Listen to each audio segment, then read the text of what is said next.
धन्यवाद माननीय श्री सकलदीप राजभर जी। माननीय सदस्यगण, आपसे अपेक्षा की जाती है कि आप बोलें, उस विषय पर लिखित भाषण पहले से तैयार न पढ़ें। माननीय Shri Abdul Wahab ji, demand to include all Navodaya Vidyalaya employees under CGS pension scheme. Deputy Chairman ji, the issue is the same. This Navodaya Vidyalaya, since 85 I think, it is there all over India. It's a wonderful experiment, and it has won a lot of sidelines, rural students are nowadays, after passing out the Navodaya, they are in good positions. Issue is the teachers and the employees, they are not in this pension scheme. A lot of years saying everything say in the parliamentary, even parliamentary committee also given the recommendation. Now it is still with the finance department. So thousands of employees are waiting for this one. So all other institutions by government of India, they are getting this pension and other facilities. But why this is lagging? That was my point. And I hope this one, instead of before they are coming out with this one, Chalo Parliament and Parliament blockade, please consider this one as early as possible. That is my demand. Thank you. Thank you. Thank you, माननीय श्री अब्दुल वहाब जी। Shrimati Sulata Dev ji, request to revise the financial assistance given under PMAYU। शुक्रिया deputy chairman sir. करीबन 1.5 साल होने के बाद आज मेरा पहला बार 0 आवर लगा, इसलिए मैं शुक्रिया अदा करना चाहती हूँ और परमिशन देने के लिए मैं तहे दिल से आभारी हूँ। जब प्रधानमंत्री जी ने एक बार बोला कि सब गरीब के सर के ऊपर छत होना चाहिए और PMAY का योजना का शुरुआत हुआ था 2015 में।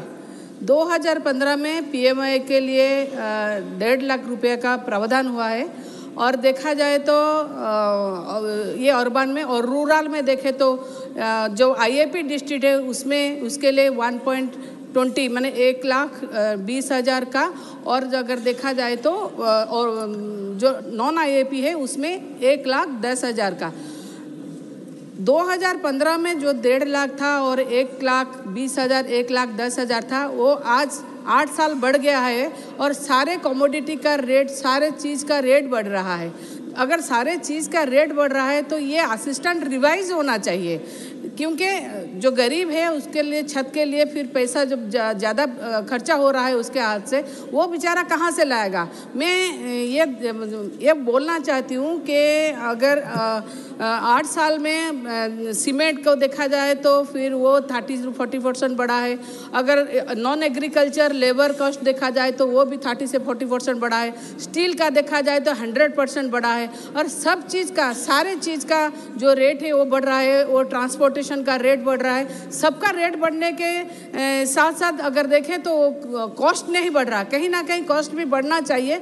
कॉस्ट नहीं बढ़ेगा तो बेचारा कभी वो घर है ना, वो गरीब का घर है, वो कभी कंप्लीट नहीं हो पाएगा। इसलिए मेरा आपसे ये, आपके माध्यम से सरकार से ये विनती है, अनुरोध है कि जो देखा जाए तो 1.5 लाख का एक हाउस के लिए 330 फीट स्क्वायर फीट का हाउस के लिए कम से कम 4 लाख रुपया खर्चा होता है।